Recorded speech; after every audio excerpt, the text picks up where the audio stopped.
Hello and welcome to Indie 5 on Rauta channel. Today's first band comes from Finland. This one is called Vuohi, which translates to goat.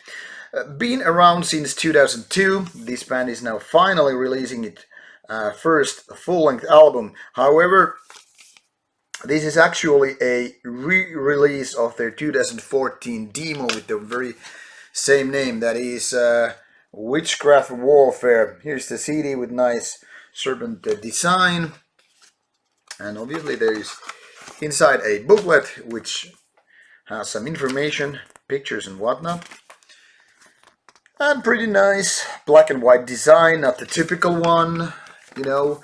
There's lots of nature and all that stuff, which might indicate sort of a folk metalish or atmospheric black metal kind of stuff. But to be honest, that's kind of a misleading. Now, make no mistake, even though the name refers to goat or goats, and this kind of a design, you know, beautiful digiback, is kind of leaning to black metal imagery. This music is kind of a hybrid between death metal, black metal, grindcore, and then some thrash. Well, thrash are mainly just here and there with some riffs, and even grindcore-ish, call it grindcore-ish, is a little bit maybe off-road, because while those elements are clearly there, this is mostly about being combination of black and death metal. Fast-paced, very aggressive, and composed of using rolling and also black metal shriek off, you know, the kind of high-pitched ones, and that's basically what there is. Now, Vuohi has done some good recordings and then some mediocre ones, and this is unfortunately one of those mediocre ones. None of those songs are exactly anything, you know, worth celebrating. They are very mediocre in the terms of black death metal. There's fast-paced aggression, and that's basically what there is to it. There are no cool riffs, there are no cool compositions, there are not single good songs I would be like, yay, at least this one is good, even the rest is just mediocre crap. On top of that, the production is quite weak. Well, weak is kind of a strong word, because I mean it's so bass oriented that it's kind of a, you know, like a pipe too full of stuff that it's kind of a become like this coughing effect. It's just, you know, like too thick for this kind of music. But that's not the worst issue here. I mean, I wouldn't claim that, you know, better sound would actually make this album a lot better. Maybe a little bit, but then again, it wouldn't be able to save the album from these really mediocre compositions. Like I said, it's mediocre, not bad. So when somebody are like, okay, you're so brutal about this album, you're just telling them to piss off. That's not the case. It's mediocre, not a bad one. So with selected taste, you might be able to enjoy it, but be forewarned, this is not a good album. So we all know about Cannibal Corpse and the type of American death metal with brutality, technicality, and then some. Well, this is exactly one of those bands called Netter, maybe, I don't know. This one is from Spain, and probably the one and only Spanish Cannibal Corpse type of American death metal band you have never ever heard. What, they have released like 3 albums, and this is, well, the third one. Let's take a look on this album before we go deeper. As you can see, this one is called Inferus, not Infernus. And like I said, it's from Spain. Been there a few years now. As you can see, this is kind of a folding type of a booklet with lyrics. Their style is, well, brutal death metal, the way it was kind of meant to be already in the early 90s. And pretty much all is said when I say that this is all about being Cannibal Corpse's Spanish version. Fast-paced, brutal, technical gimmicks, relentless, unforgiving, strong sound, you know, the production, everything is still in place. And in fact, this is quite good. It's not definitely reaching the best levels of Cannibal Corpse, but when we're talking about the weaker albums, maybe, Nether is actually very close to that level, or maybe even better. That's kind of up to the listener there. But I must say, this is one of those albums with kind of a positive surprise, considering that I have never ever before even heard the band. And now that I have, I'm pretty much convinced that these guys could be big if only the time given and gigs done and so forth. So definitely for the Cannibal Corpse type of death metal head, check out Nadir and at least this album called Inferus. Then we go to a different place geographically as well as in terms of genre. This one comes from Canada and it's in fact a self-financed CD. To be honest, all these bands' albums are self-financed. This one is called Black Empire. Let's take a look. Old school, just white booklet here of Fire and Soul. I don't know why are all the bands getting these kind of things instead of just going off. Probably some more occult and esoteric writings kinda got so much stuck that it's all. Anyhow, Black Empire, which reminds me of, say, an African state with an emperor. Not most original name, and to be honest, not the only one with such a name out there. As you can see, this one is very dark, very grim-looking guys in the band. And like I said, it's all about being self-financed. Third album as well. And these guys play melodic black metal in the very 1990s ways. And not bad as such, but considering that this is almost 58 minutes, it's maybe a tad bit too much, considering that this music is not exactly top-notch material. Well, to be honest, of Fire and Soul is not a bad album. It's actually quite decent.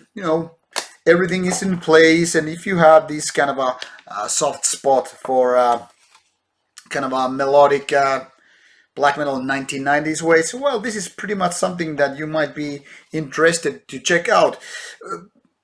Especially if you're into the melodic type, Swedish, Norwegian, doesn't really matter. But the weak thing is, this band is basically delivering nothing new here. So everything what Black Empire is offering you with this particular CD is something that might sound really, really familiar to you. There's nothing original, nothing unique, nothing special. It's just melodic black metal, kind of a fast tempo-ish type, and that's it. Both good and bad. Production-wise, it's okay-ish. Could actually need some label money to put out the stuff there like a little bit stronger sounding. But I mean, this is probably one of those albums you're just gonna pass because of the boring name of the album, boring name of the band, and not exactly the most coolest art or whatever. But maybe you're doing a mistake, especially if your type of music is melodic black metal. But anyway, here it goes. And then we travel again, and this time to Venezuela. Venezuela might not be the biggest metal country in the world. However, at least Metal Archives knows more than 400 different bands from there. I'm not sure if I ever before have heard a Venezuelan band, but that doesn't mean the scene doesn't exist. After all, there are like a million bands in the world, lots of metal to offer. This one is from 2017 originally, called Nox Desperatio. That is the name of the band, and Anima Veritas Viva Morte. So Spanish type of death metal. No, death metal, black metal. Also melodic type. So this old school tape is from early 2018. Got a bit late here, but the album was originally released on digital format as well as a CD on 2017 September. So it doesn't matter if you have a tape player, this one is definitely out there. Being a kind of an underground release, obviously. Both releases made by small labels. This one is more like, once again, fast tempo, melodic, black metal in the 1990s way. The difference between this and Black Empire is that, well, to be honest, Black Empire is like a couple of steps far than this. This is definitely more the type of a demo recording where the band is taking their first steps, figuring out how to do the songs, compositions, riffs, production, everything. To be honest, one of the weaker links on this album is that it's really weak in production. It's kind of those kind of a crappy sound of the demo tapes, not the ultra crappy, but still. And it's kind of failing to deliver its point with strength and power. It's more on the kind of a, yeah, I get this band's idea. It has lots of potential, but it's still a demo band. The ones that started like early 90s, and it took like 5 years before they could pull out an album. Nox Desperatio is clearly kind of a digging the past. This could be very well in the early 1990s ways. It's kind of a sympathetic, but it's also pathetic, because to be honest, these 6 to 7 song compositions are too much repetition. They're just repeating the same and same over again, and some of the riffs start to irritate you after a while. It's not a disaster piece of though. There are some better riffs and some better melodies which could be taken to a different or higher level if only time and money was given to these guys. I mean, I kind of like the ideas, especially the way that they are tapping to the old school, well, second wave old school way. The only thing that feels really unnecessary here is that the growling vocals, they're really weak, they're really useless. These bands just should get rid of them. But other than that, the basic shrieky vocals, the nice melodies, which are like a reminiscent of the past, well, why the hell not? Just to say that this one is kind of a mediocre-ish, but also has this kind of a real demo feeling. So be warned, but then again, be also prepared. 1990s is back and strong. But what could be the last album be? Let's see. Last but not least comes from Finland. This is called Korpsesoturi, which is a very new band, kind of a side project by Mr. Juha Alfors.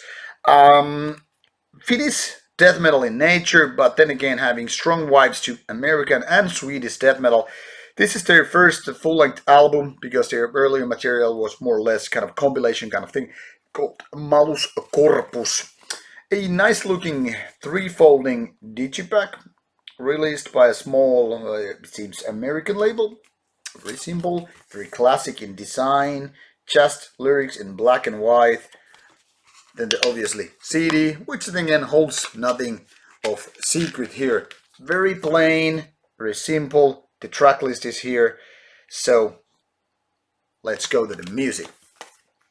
So Mr. Alfors has previously worked among other death metal projects, so he's not a newbie to the genre. This is, however, more or less his own solo project with then some other guys, and this name actually is a wordplay about kind of a corpse warrior. Korpse is kind of like a very close to Finnish word korpi, which is then again like the backwoods, kind of a wild woods or whatever. So, which is then again referring as to kind of a Finnish rangers or whatnot. So kind of a wordplay, but this is not a joking band. This is a very cool, old school death metal with very top-notch production. Really tough sound, strong, kind of a violent, dark, and ultra heavy. Now, people who have been into kind of a classic Swedish death metal, doesn't matter if it's from the 90s or 2000 something, are very familiar with the CD just in the very beginning. It's one of those kind of albums that instantly grab you by the balls because it's so goddamn, well, heavy and full of lead. However, the production is probably the strong point on this album, because as it is, the album is quite short. It's not very repetitive, but then again, still the songs are more or less kind reminding of each other, maybe too much even. They are not very memorable riffs, they are not very memorable compositions. It's easy to listen to and kind of enjoy because of the good production, good crawling vocals. But in the end, it leaves me a little bit of empty, like wondering why not more diversity? Where are the cool riffs and chorus parts that just, take me with them? Now it's just one of those quite nice albums, but leaving me with very little to talk about. Like, kinda good and kinda just decent. Strong death metal for people who are into boneheaded death metal. Nothing bad with that as it is, but then again, like I said, nothing to be remembered. So, check it out if you are into old school death metal and you don't mind that heavy atmosphere. That is the last of this Indie 5, so come back next week for more indie tips. Take care and good luck.